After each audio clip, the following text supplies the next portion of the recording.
Good morning, welcome back. Okay, I've got to start this video today by saying thank you so much for the amazing messages of support and love and guidance and help and everything from all of you in the machining community. We didn't realise it was like that. Fantastic. As soon as I posted the video, the comments box just lit up with long messages of support and guidance and what we can do with it, how I can modify and adapt the machine so it works better.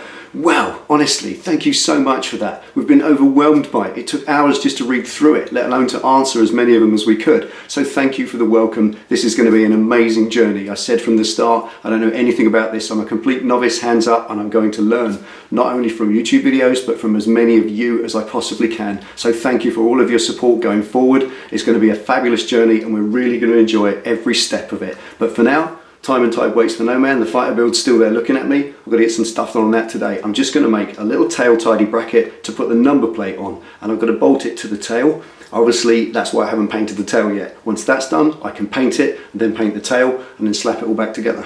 So there we go. Let's get stuck in.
Right, there we are, conventional style tail tidy. Piece of 3mm steel, it's good enough. Doesn't weigh much at all, that's fine. Now the next little challenge is that inside is just fiberglass. Thick, very thick, but just fiberglass, and it's knobbly and it's at the wrong angle. So if I put that in there and hold it up against it, it's like that, which would put the plate straight down, and that's not correct. It would have to come out at that kind of angle to sit right. Now I can either bend that, which is no issue, or I can put some sort of mount on the inside. So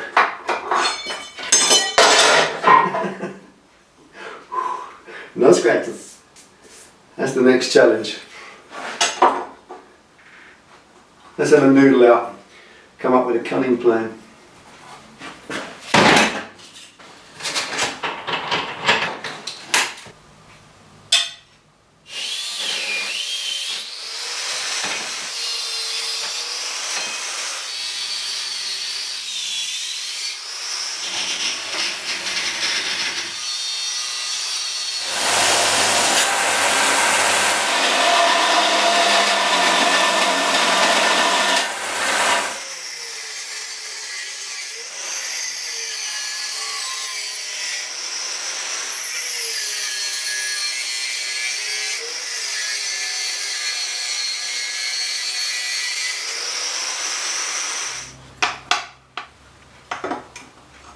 There we go. Right. Okay, getting there. Now, that little piece of aluminium box is super thick. It's about 4mm thick, cut and shaved, so it goes perfectly in that spot between the two lugs. In there, there's about probably 1/2 inch thick of solid fiberglass already holding these two brackets. It's not resting on them either. That will just go in there, get fiberglassed in to death. Pop a couple of riv nuts in it first, and then I can just screw that straight to there, and that'll be at that angle. If that angle's too acute, I can't like it like that, real upright. Can always bend it a little bit so it's down, but the nice thing is it needs to be snug, as close to this panel as possible, so I don't have to cut a big notch out of the under tray, which will then let the water and the spray off the wheel in that gap. I want to seal that so that when the water and the spray comes up, it's not going to get involved inside there, start wetting all the electrics up. But there we are, one little under tray. Okay, next task, paint that, and then fiberglass that in there to death. Ugh, loads of it, about 6 layers of fiberglass and resin, and then leave it to dry. But before I do that, I've got to drill it and put 2 riv nuts in it that correspond with them holes. So once it's in there, I can just screw it in. Jobs are good, and that will stay there. That really will. Job done. Let's go.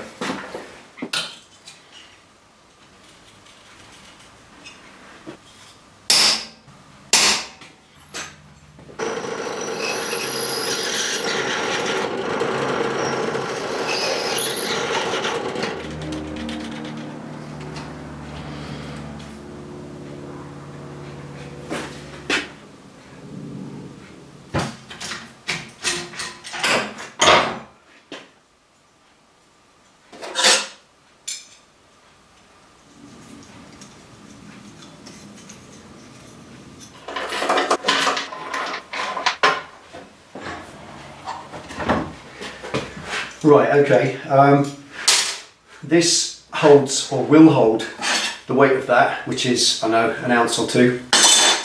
These 8 fixings just hold a thin plastic sheet between them all, so, you know, they are 8 times stronger than one by itself. But for this, I only have the one by itself. So I'm going to make a super job of bonding this in and fixing it in place. It's got the longer piece on top, which will give me some strength to fiberglass into, and it has to kind of sit there, bonded into place, and then I can screw that on afterwards. And if the angle isn't 100%, it doesn't matter, because I can bend that, which is why I'm not going to paint it today. And again, if it's not quite central or 100% central when you stand back and look at it, that's quite easy, because I can slot the holes and just be able to move it. It's more or less there as it is. It doesn't have to be razor sharp at this point while I'm still fabricating. So for now, what I'm going to do to hold this piece of angle alley in place with its 2 threads is use some Gorilla Epoxy. I'm going to just bond it in for now. That's purely to hold it in place. I'm going to put all the little gaps in behind it, I'm going to fill with this epoxy, so there's loads of it in there, well, as much as I dare. And then, although it says sets in 5 minutes, I'm going to give it overnight. That'll have 24 hours. Then I'll come back to it and fiberglass the whole thing in from the inside. Loads of thick fiberglass, maybe 1/4 inch, maybe 2 or 3 layers of fiberglass matting, lots of resin around it, and bond the whole thing in. What I'll probably also do is drill in through it and run a self tapper straight into the fiberglass, which is about 3/4 inch thick at that point. So honestly, you'll be able to swing on that with your big boots on when it's done. You really will. But for now, I just want to get some of this mixed up, just bond it in place so it stays there and let it set to start with. And then I can start filling the gaps with more of it afterwards. Let's go.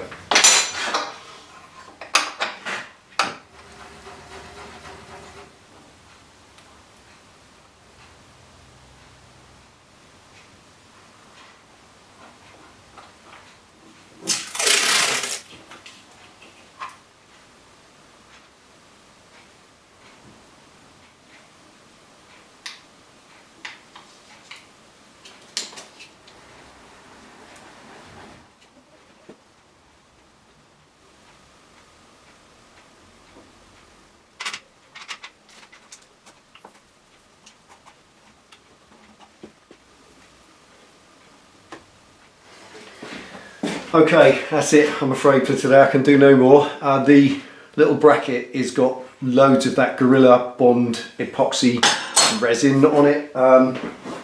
This stuff says it sets within 5 minutes, but we all know it doesn't. This is the stuff that I put on 20 minutes ago now. Doesn't set at all. So I'm going to leave it for 48 hours, 24 hours at least, so that that glue completely sets. Now that stuff, I've used it before. It is really strong and super tough, but it does take quite a while to cure. Also, I'm going to completely cover everything except the 2 exposed threads with fiberglass and matting. So before I do that, I'm going to let that fully cure, because the fact that it's a 2-part epoxy, then you need to let it cure. So there we are. That thing's going to get trimmed down quite a lot more yet. I'm going to take a bite out of the top of it with a grinder. I might put a big 25mm hole in there, just a big fat hole to take loads of the weight out of it, and then perhaps take these down a little bit. Just everything it doesn't need. It's steel, so it's really tough and strong and resilient, and it's only holding a number plate, so that'll be fine. I don't want it itself to be too heavy and start bearing on that. Not that that's going to be anything less than swingable when it's done. So there we are, that's it, can do no more.